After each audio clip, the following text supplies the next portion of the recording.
Hola a todos, bienvenidos una vez más. Como habrán visto, hoy vamos a estar hablando del caso de Jimena Hernández, un caso que ocurrió hace 31 años. Este caso me lo pidieron desde el primer video que hice en el canal y realmente ha marcado la historia de la justicia o de la injusticia en mi país.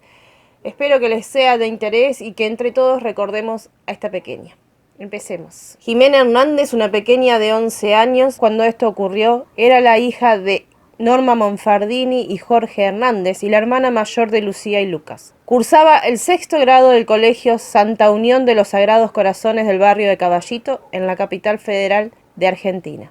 Su papá la describe como una niña con mucha inocencia, que le gustaba mucho jugar, que tenía mucha iniciativa y le gustaba investigar todo, que jamás se quedaría con una duda sobre algo, que le encantaba aprender cosas nuevas todos los días, muy carismática y con mucha simpatía. Amaba los deportes, por lo que era una muy buena nadadora. Cuando tenía 4 años, sus padres la anotan en el colegio Santa Unión, confiando en que esta escuela tenía un cuidado especial por sus niños, que compartían la ideología que ellos llevaban, que era la religión católica, que era una escuela con muy buen prestigio. Confiaban que la educación en esta escuela sería excelente para su hija Jimena. Al menos así lo fue durante los primeros 6 años que ella concurrió en esa escuela. O al menos eso era lo que ellos pensaban. El 12 de julio de 1988 fue cuando todo cambió para esta familia y fue la última vez que Jimena estuvo entre nosotros. Cada año la escuela realizaba una competencia de natación intercolegial donde se juntaban alrededor de 60 personas entre padres, profesores, maestros de otras escuelas, alumnos. La pileta de natación o la piscina estaba ubicada en uno de los patios de la escuela. En un principio era descubierta, por lo que los padres de la comisión, entre ellos los padres de Jimena, habían participado y colaborado para que se realizara el nuevo natatorio. Era una carpa como una especie de iglú que recubría toda la pileta o la piscina, y lo que hacía era que la pileta pudiera estar climatizada en las épocas de invierno, como lo era este 12 de julio de 1988. Jimena iba a participar de esta competencia por ser una de las mejores nadadoras. Su madre cuenta que ese día estaba muy emocionada por ser parte de esta competencia, que sus profesores la habían alentado muchísimo, de que ella era capaz y de que la necesitaban. Me habló del estímulo que le habían hecho en el ascensor el director de natación y el profesor para que compitiera. Porque yo le dije, ¿cómo tan entusiasmada estás hoy? Sí, mamá, porque me dijeron que cómo no iba a estar en la competencia, que soy una de las primeras en Atlanta. Y cómo, si no que quiero a mi colegio, si quiero realmente a mi colegio, tengo que estar en la competencia para representarlo, porque soy una de las mejores. Y le dije, a mí no me cabe ninguna duda, Jimena, que sos de las mejores, pero no tiene importancia que estés en la competencia o no para saber eso. Y me dijo, no, pero además hoy me voy a clasificar, voy a estar en el pre-equipo y además voy a competir con otros colegios, entonces voy contenta por eso. Sus compañeras que estaban junto a ella en el vestuario la ven cambiarse, ponerse su mallita y salir al predio donde estaba la pileta. Algunas personas cuentan que la vieron salir de la pileta, que la vieron subir a un primer piso donde las aulas estaban todas vacías porque no habían clases ese día. También se dice que hubo una portera que le dijo que no podía circular por el establecimiento en malla y hojotas, por lo que la mandó de nuevo al predio de natación. Esas son algunas de las versiones que se dan sobre lo que Jimena hizo al salir de la pileta. También se conoce luego que a ella le dijeron o que le habrían pedido que fuera a buscar sus útiles, por lo que ella salió del natatorio en ese momento. Cuenta una de sus compañeras que la llamaron 2 veces por altoparlante y que como ella no respondía, la reemplazaron por otra compañera y la competencia siguió con absoluta normalidad. Su madre llega justo a las 17:30 aproximadamente, le pregunta a los profesores por su hija, le dicen que estaba compitiendo, ve a sus compañeras pero no ve a Jimena, comienza a buscarla en los salones, se da cuenta de que están sus útiles y todas sus pertenencias, pero no encontraba a la niña. Debido a que el tiempo pasaba y no la encontraba, llama a su ex esposo, del que se había separado un tiempo atrás, pidiéndole ayuda, diciéndole que no encontraba a Jimena. Esto fue cerca de las 18 horas, más o menos media hora después de que ella llegó al colegio. En el momento en que está realizando la llamada, escucha a alguien decir que caminaba por ahí que habían encontrado un niño ahogado en la pileta. En ese momento Norma, gritando, le dice a su esposo: la encontraron muerta. Y acá es donde se va a comenzar a ver una cadena de mentiras tanto de la institución como de la justicia con respecto a lo que le sucedió a Jimena. Enseguida la escuela se encarga de difundir que esto había sido un accidente. El primer juez que tiene la causa, según se decía, había recibido una llamada telefónica de la escuela donde les decían: esta niña se ahogó, y eso fue la versión que él tomó. Hubo una primera autopsia pedida por este juez. Se determina que Jimena se había ahogado por accidente en la pileta. Cabe aclarar que los padres desde el primer momento no creyeron en la teoría del accidente que daba la escuela y que después dio la primera autopsia. Se tomó declaración a varias personas en la comisaría en ese tiempo. Una de las personas fue el rector de la escuela, otros fueron los padres, algunos abuelos y participantes de la competencia.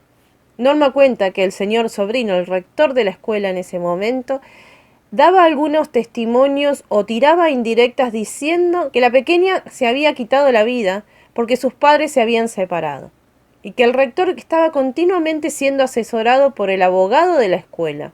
Algo que le llamó muchísimo la atención, de que si esto fue un accidente, ¿por qué recibía tanto asesoramiento sobre lo que él tenía que decir? Si bien los padres de Jimena estaban separados, se unieron en la causa para determinar que su hija no había sufrido un accidente. Ambos tenían un abogado. El abogado de Norma, Bitter, contradijo la versión que tenía el abogado de la escuela con respecto a lo que era el accidente, porque dijo que cuando un cuerpo cae al agua se hunde inmediatamente, y cuando fallece y que empieza a salir a flote muy lentamente, que queda un tiempo flotando y que luego se vuelve a sumergir. Por lo que se pregunta por qué tantas personas que habían en la competencia no vieron a Jimena flotando. Y el abogado de la escuela decía que un cuerpo flota cuando comienza su estado de putrefacción y que es por los gases. Y reiteró que a esta niña le falló el corazón, por lo que falleció. El abogado mencionaba de que había mucha gente que no había visto a Jimena. Era porque en el momento en que Norma fue a buscar a Jimena, la competencia aún no había terminado. Pero en ese transcurso en que ella la está buscando y entre que llama a su esposo, se comienza a sacar a la gente del predio de una manera muy acelerada, con mucho apuro, digamos. Todos tenían que salir por una puerta giratoria, que era el único acceso que había al natatorio. Esto llamó mucho la atención a la gente que estaba ahí. Todavía no había aparecido el cuerpo de Jimena. La desconcentración de esa competencia había sido un poco caótica, todos queriendo salir por una puerta giratoria, y fue una salida del colegio bastante rápida. Hubo una abuela de una de las compañeritas, que fue una de las personas, que dijo haber sido de las últimas en salir, haber visto a un hombre entrar con un bolso al predio cuando todos ya habían salido. Esta abuela declaró en la comisaría cuando pasó lo de Jimena. Se dice que el juez tuvo una participación espantosa en esta causa. Se dijo que guardó durante 75 días el caso de Jimena en un cajón, según se lo dijo a su madre, que lo había guardado bajo llave. Y también tenía las pruebas, que sería la malla de Jimena, guardada en este cajón. El abogado de la madre de Jimena, de Norma, acusa a este juez por mal desempeño y falta de profesionalismo. Y este juez lo procesó por desacato y calumnias. Se dice que este juez, a toda persona que ponía en duda su desempeño, lo procesaba por esto mismo. Como les dije, sus padres jamás creyeron en la teoría de que esto había sido un accidente. No eran escuchados. Ella fue directamente a preguntarle al juez por qué su hija tenía golpes en el mentón, por qué tenía golpes en el resto de su cara. Y las respuestas que recibían era que el que investigaba era él, es decir, el juez. Por esto, y porque no creían en la teoría de este juez, fue que decidieron ir a los medios, dejando en evidencia el mal accionar de la justicia, y consiguieron así, por tanta presión mediática, que en noviembre de 1988, a 5 meses de la muerte de Jimena, el caso pasó a la justicia correccional, y acá entró el segundo juez en la causa, Fagiuto, que tenía algunas dudas sobre la primera autopsia que se le había realizado al cuerpo de Jimena, por lo que determinó que se realizara una segunda autopsia. En esta segunda autopsia se determinó que Jimena no tenía agua en los pulmones, por lo que era imposible que haya fallecido ahogada. Y se determinó también que la niña había sufrido asfixia, que tenía una marca en su cara y en las mejillas, coincidentes con la presión manual para quitarle el aire. Sobre todo la marca que tenía era la del pulgar. Esas eran las marcas a las que se refería su mamá, que ella veía en su cara. Por lo que la autopsia determinó que se le había quitado la vida por sofocación. Por lo que podían llegar a la conclusión de que había sido arrojada a la pileta ya cuando estaba muerta y sobre todo después de que vieron que su mamá la estaba buscando. El juez Omar Faciuto confirmó que la niña Jimena Hernández, de 11 años de edad, fue arrojada muerta al natatorio del Colegio Católico de la Santa Unión. El magistrado informó que la causa de la muerte no fue asfixia por sumersión, sino por sofocación. También determinaron que la mallita, que había estado guardada 75 días en el cajón del primer juez de la causa, que tenía una mancha, que luego de las pruebas se determinó que era fluido seminal, por lo que se empezó a ver la posibilidad de que ella haya sufrido un abuso. Luego se determinó que si bien esta era una mancha de fluido seminal, la niña no había sido abusada. Esto entró en contradicciones en algunos momentos, algunas personas dicen que no. Según la autopsia se determina que no, aunque la niña tenía su colita dilatada, pero estos peritos dijeron que esto se debía a que ella en algún momento sufrió como una especie de miedo o de nervios y eso hizo que se dilatara. Para el padre esto es así, que ella no fue abusada, pero la madre, el abogado de esta y muchas otras personas creen que la niña realmente sí fue abusada, que fue un abuso concreto. La competencia había sido aproximadamente a las 15:30, pero no se pudo determinar el horario de la muerte de Jimena debido a que la pileta estaba climatizada y esto cambió la temperatura del cuerpo de la niña. Lo que se hizo después fue enviar la malla junto con pruebas de sangre de algunos sospechosos o personas que habían estado, masculinas, que habían estado en la competencia ese día. Y esto fue enviado a Estados Unidos, donde recién se comenzaban a hacer muestras de ADN. Aproximadamente un mes después, lamentablemente, las pericias sobre la malla de Jimena no dieron ningún resultado positivo debido a que las muestras habían estado dañadas por la forma en que se la conservó. Tampoco había mucho protocolo sobre todo esto de cómo tenían que conservarse las pruebas, pero digamos que un juez esto lo tenía más que claro y lo que se hizo fue ponerlo en una bolsa de nylon común que hizo que al estar mojada la mallita, esto hizo que aparecieran hongos, ácaros y todo tipo de putrefacción dentro de lo que es la prueba, por lo que obviamente no iba a servir. En la escuela habían dado la versión de que los profesores fueron los que habían buscado a Jimena por todos lados, cuando en realidad fue Norma. Se conoció también que ese día había desaparecido una prueba fundamental en el colegio, y es que había sido arrancada la hoja de profesores o asistentes a la escuela de ese día, con clara evidencia de que se quería esconder quiénes habían sido los profesores que habían estado en ese momento de la competencia. ¿Verdad? Señora, no, simplemente... Escúcheme, ¿pero qué me corre? No. Yo soy portera, Sí. hace 22 años que estoy acá. ¿Qué quiere que le diga? No, usted fue citada por el juez, ¿verdad? No tengo por qué decirlo. No, pero fue citada por el juez. ¿Usted vio ese día a Jimena? No la vi. Pero sin embargo la madre dice que le consultó a usted dónde estaba Jimena. No, la madre no puede haber dicho eso, que la vi a ella, pero no a Jimena. ¿Por qué hay tantas evasivas en el colegio? No hay información oficial. No sé. Explicaciones que nos han dado desde entonces hasta ahora en todas las reuniones de padres, nos ha dicho que nos quedemos tranquilos, que ha sido simplemente un accidente, que tenemos que poner un manto de olvido a todo este desgraciado asunto y rezar todos juntos.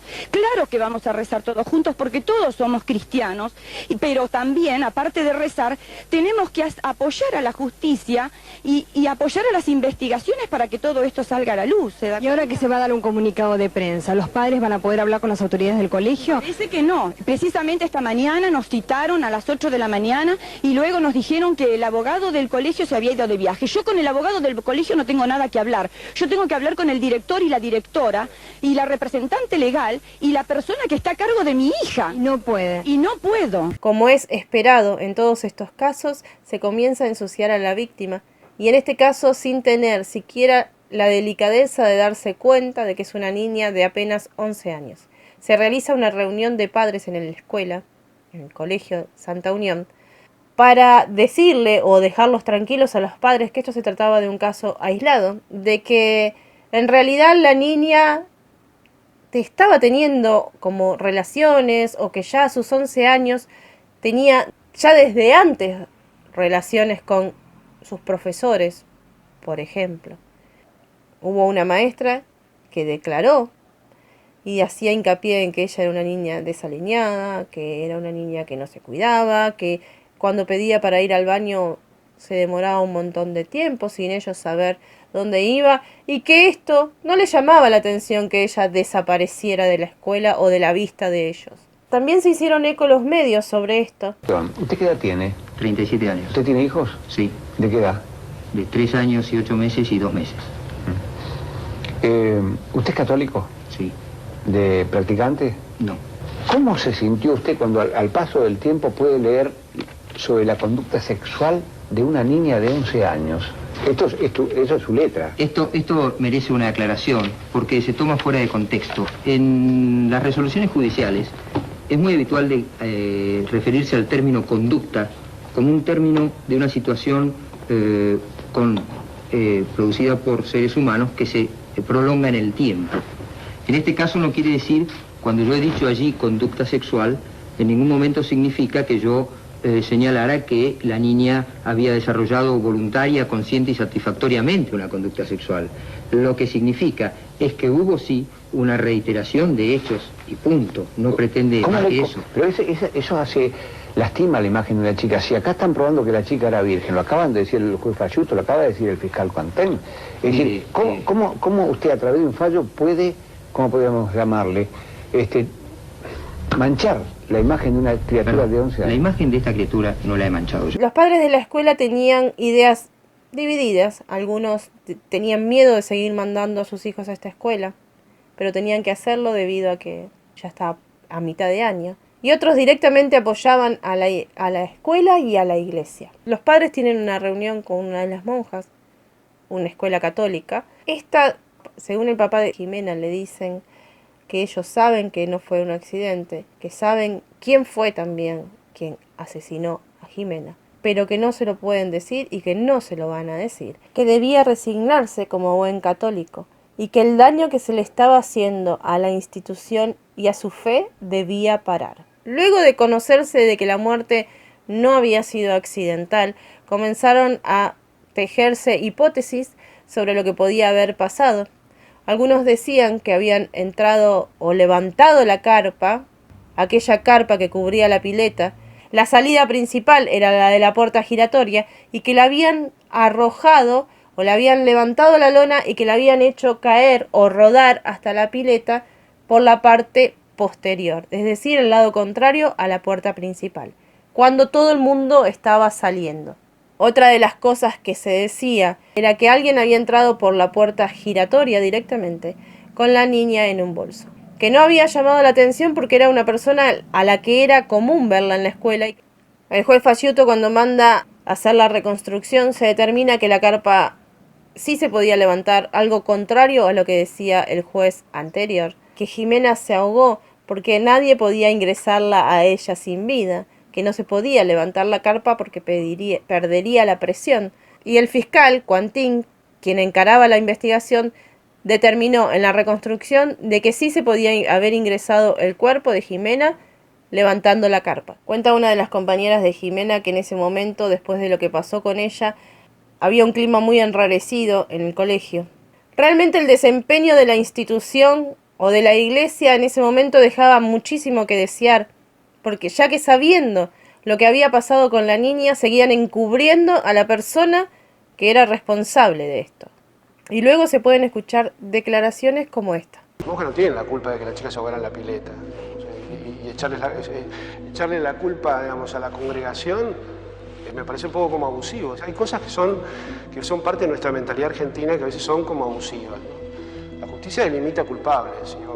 Si alguien trabaja, uno no puede hacerse cargo de toda la persona que trabaja dentro de una institución para saber cómo va a actuar, si va a actuar honradamente o delictivamente. Bueno, esa es la vida también, así como hay gente que se casa y después resulta que o su marido o su mujer termina siendo un desastre y hasta obrando en contra de la persona que uno eligió. Entonces, con cuanto menos criterio, las personas que uno contrata a veces terminan haciendo cosas que uno no quisiera que hagan o que van en contra del ideario del colegio.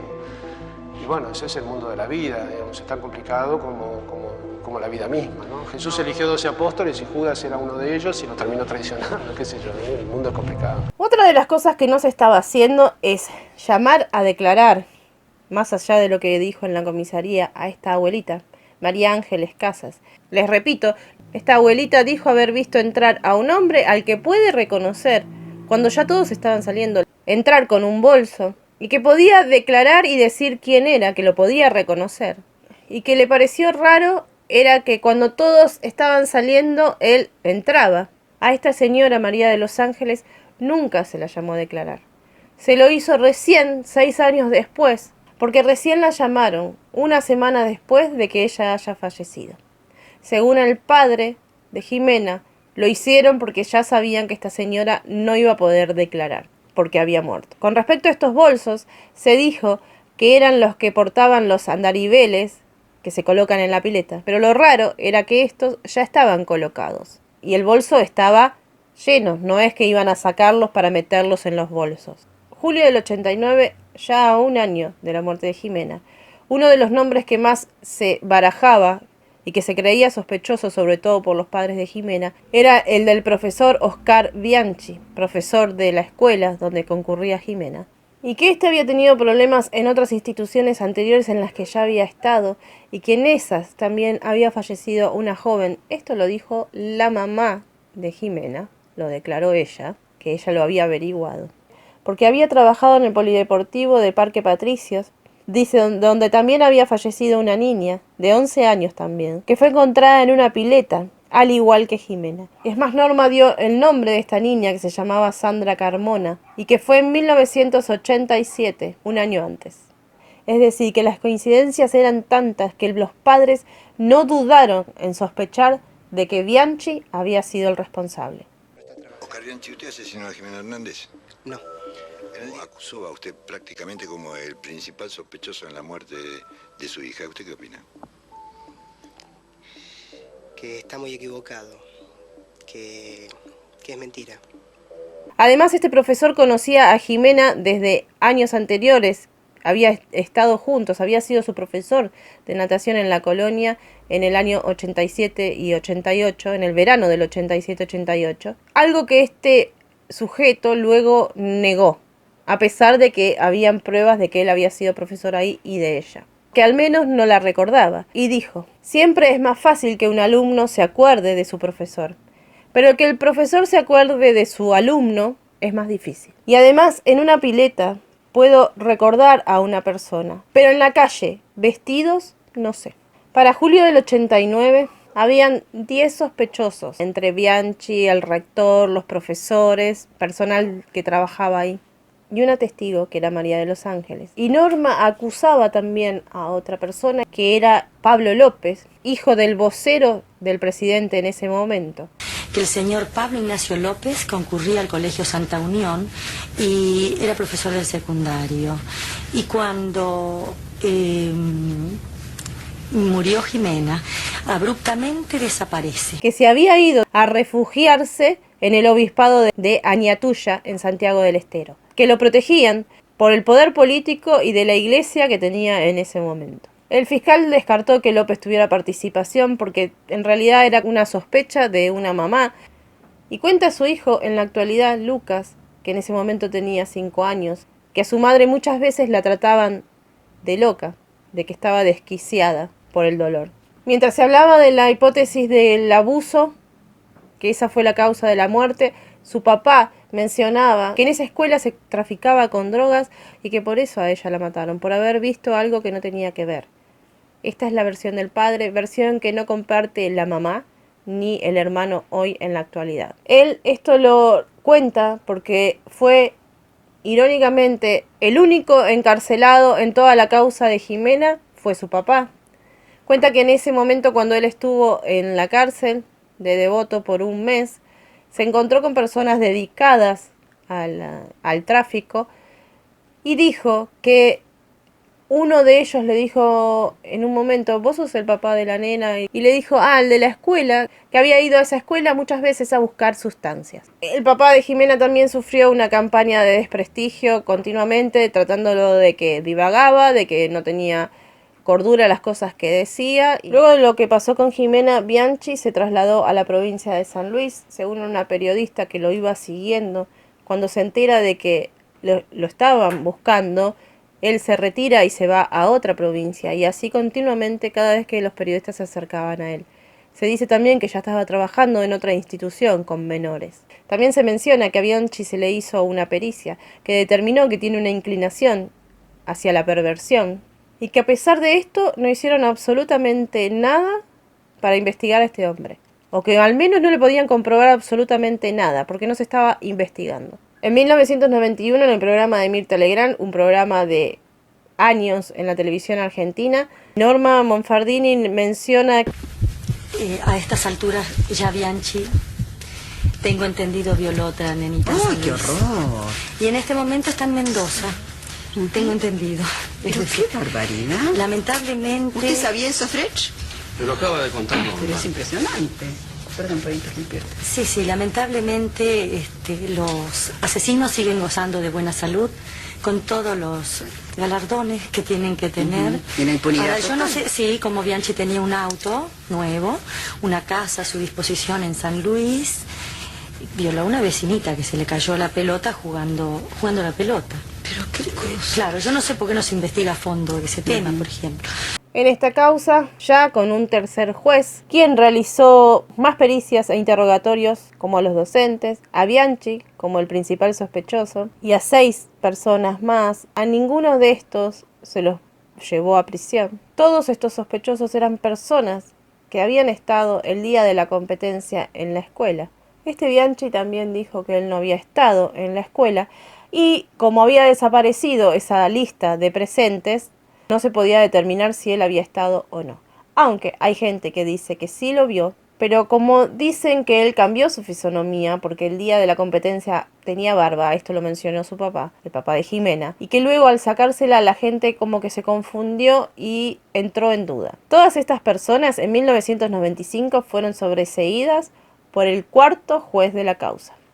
En julio de 1997, a 9 años, se reactiva la causa, ya que el juez que estaba en ese momento pensaba que había como un pacto de silencio y que no querían que esta causa se reactivara. Jorge Hernández presenta a estas 2 testigos, estas 2 compañeras que tenía Jimena en ese momento, que dijeron haber visto entrar a 2 profesores con un bolso. Esto no se tomó en consideración y en 1997 la causa se cerró.